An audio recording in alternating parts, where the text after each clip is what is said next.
ગુજરાતના મંત્રીમંડળમાં સ્થાન મળ્યા પછી ભાવનગર વાસીઓએ આપણા જીતુભાઈનો સન્માનનો કાર્યક્રમ ગોઠવ્યો છે। ત્યારે આ કાર્યક્રમને વિશેષ બનાવવા માટે આપણા વચ્ચે ઉપસ્થિત ભારતીય જનતા પાર્ટીના પ્રદેશના અધ્યક્ષ આદરણીય જગદીશભાઈ, આ કાર્યક્રમ આપણે જેમને સન્માનવા માટે કરી રહ્યા છીએ એવા કાર્યક્રમના કેન્દ્રબિંદુ આદરણીય જીતુભાઈ, આદરણીય નીમુબેન, આદરણીય કૌશિકભાઈ, આદરણીય સાંસદ ભરતભાઈ, આદરણીય સેજલબેન, મંચ પર ઉપસ્થિત તમામ આગેવાનો, વડીલો, યુવાન દોસ્તો, ભાઈઓ અને બહેનો, દોસ્તો, આજનો કાર્યક્રમ મને થોડો વિશેષ લાગી રહ્યો છે। આપણે જીતુભાઈનું તો સન્માન કરીએ જ, પરંતુ સાથે સાથે કાર્યક્રમના રચયિતા સૌને મારે અભિનંદન પાઠવવા છે। તમે આ કાર્યક્રમની અંદર સંતોને બોલાવ્યા છે, સંતોને ઊંચું સ્થાન આપ્યું છે। દોસ્તો, આ ભારતીય સંસ્કૃતિ છે। આપણે ત્યાં આપણી પરંપરામાં રાજ્ય સત્તાની ઉપર ધર્મ સત્તા છે। ધર્મ સત્તા એ અમરેલા સત્તા છે, એની નીચે બધી જ સત્તા છે। એટલા માટે તમે કોઈ પણ શાસ્ત્ર વાંચશો તો એ શાસ્ત્રોની અંદર ઋષિ મુનિઓનું સ્થાન હંમેશા ઊંચું રહ્યું છે, સંતોનું સ્થાન હંમેશા ઊંચું રહ્યું છે, સંતોના સ્થાનની નીચે સિંહાસન રહ્યું છે। આ કાર્યક્રમમાં સંતોને આમંત્રણ આપવા બદલ આયોજકોને અભિનંદન। દોસ્તો, આ કાર્યક્રમની બીજી વિશેષતા મને લાગી, આપણે જીતુભાઈના માતુશ્રીનું સન્માન કર્યું। દોસ્તો, આ બહુ મોટી વાત છે। જીતુભાઈનું તો સન્માન કરીએ જ કરીએ, પરંતુ એના માતુશ્રીનું સન્માન કરીને દોસ્તો તમે કેટલાય સંદેશ આપ્યા છે। જીતુભાઈના માતુશ્રીનું સન્માન એટલે નારી શક્તિનું સન્માન છે।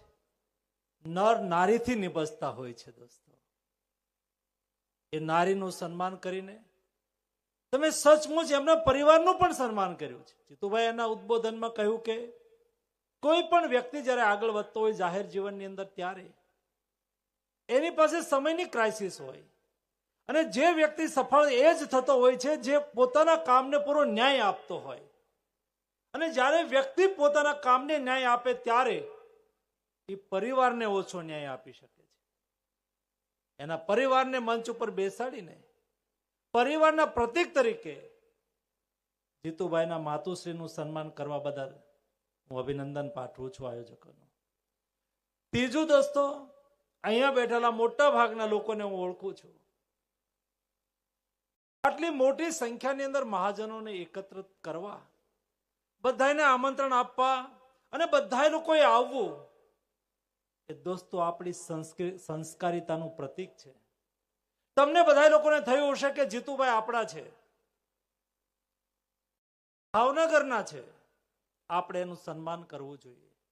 હા દોસ્તો, એટલા માટે કરવું જોઈએ કે કોઈ પણ વ્યક્તિનું તમે સન્માન કરો છો ને, ત્યારે એ વ્યક્તિનો હોસલો बढ़ે છે, ત્યારે એનો કોન્ફિડન્સ બિલ્ડ થાય છે, તમારું જોડાણ મજબૂત થાય છે। મને બરાબર યાદ છે, હું 6ઠા ધોરણમાં ભણતો હતો અને એ વખતે ઇન્દિરાજીનું અવસાન થયું હતું। અમારી સ્કૂલની અંદર પ્રિયદર્શિની ઇન્દિરા ગાંધી, એના ઉપર વક્તૃત્વ સ્પર્ધાનું આયોજન થયું હતું।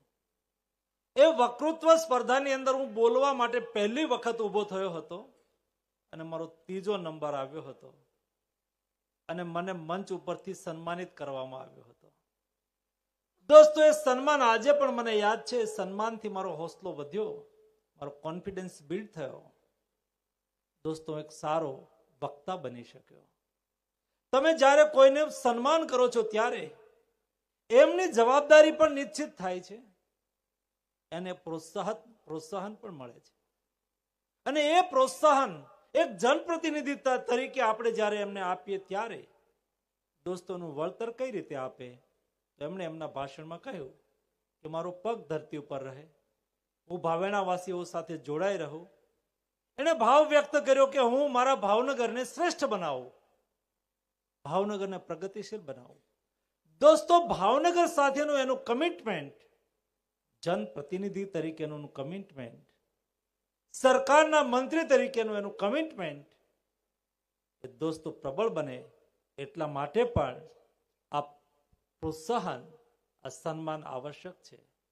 દોસ્તો, સન્માન એ દરેક વ્યક્તિ માટે નવી ઉર્જા અને નવી ચેતના હંમેશા આપતું હોય છે. ભાવેણાવાસીઓ, આટલી મોટી સંખ્યાની અંદર આપ એકત્રિત થઈને આપ એક નાની એવી વાત પણ રમેશભાઈ પોતાના ઉદ્બોધનમાં કરી, મનસુખભાઈ તમે પ્લેન ચાલુ કરાવી દેજો. દોસ્તો, અમે ક્યારેય અમારી જવાબદારીઓને ભૂલતા નથી. 4 દિવસ પહેલા મને નીમુબેનનો કોલ આવ્યો. મને કે સાહેબ ક્યાં છો? મેં કીધું દિલ્હી છું. તો મને કે હું આવું છું, આપણે ફ્લાઇટનું કરવું છે. મેં કીધું હા મને ખબર છે, તમે આવો, આપણે સિવિલ એવિએશન મિનિસ્ટરને મળી આવીએ. મેં સિવિલ એવિએશન મિનિસ્ટરને ફોન કર્યો તો મને કહ્યું કે સાહેબ તમારે આવવાની જરૂર નથી, હું તમારે ત્યાં આવી જાઉં. પરંતુ યોગાનુયોગ એ તો મારા ઘરે પહોંચી ગયા, પરંતુ મારે નીકળી જવાનું થયું હતું. નીમુબેન પણ આવી ગયા. અમે આવતા વીકની અંદર ચોક્કસ મળી પણ લેશું. અને એ એવડું મોટું કામ નથી કે ન થાય દોસ્તો. એર કનેક્ટિવિટી ચોક્કસ રીતે આગામી દિવસોની અંદર આપણી સુનિશ્ચિત થઈ જશે. આપ સૌએ જીતુભાઈનું સન્માન કર્યું. મને પણ અવસર મળ્યો દોસ્તો, મારા કેટલાય કાર્યક્રમો, મારા કેટલાય પ્રસંગો બળચડ કરી ઉત્સાહથી જીતુભાઈએ કાર્યક્રમો કર્યા છે. મને આજે ખુશી એ વાતની છે કે આજે એમના સન્માનના કાર્યક્રમમાં એમને પ્રોત્સાહિત કરવા માટેનો મને અવસર મળ્યો. એના માટે આપ સૌ અભિનંદનના પાત્ર છો. મને પૂરો વિશ્વાસ અને શ્રદ્ધા છે જીતુભાઈ પાસે તમારી જે અપેક્ષાઓ છે એ અપેક્ષાઓમાં એ ક્યાંય ઊણા નહીં ઉતરે. અને એ આપની અપેક્ષાઓને પૂરી કરવા માટે જીતુભાઈને જ્યાં અમારા સહયોગની આવશ્યકતા હશે ત્યાં અમે સૌ જીતુભાઈની સાથે છીએ. આપ સૌને ખૂબ ખૂબ શુભેચ્છાઓ. ધન્યવાદ.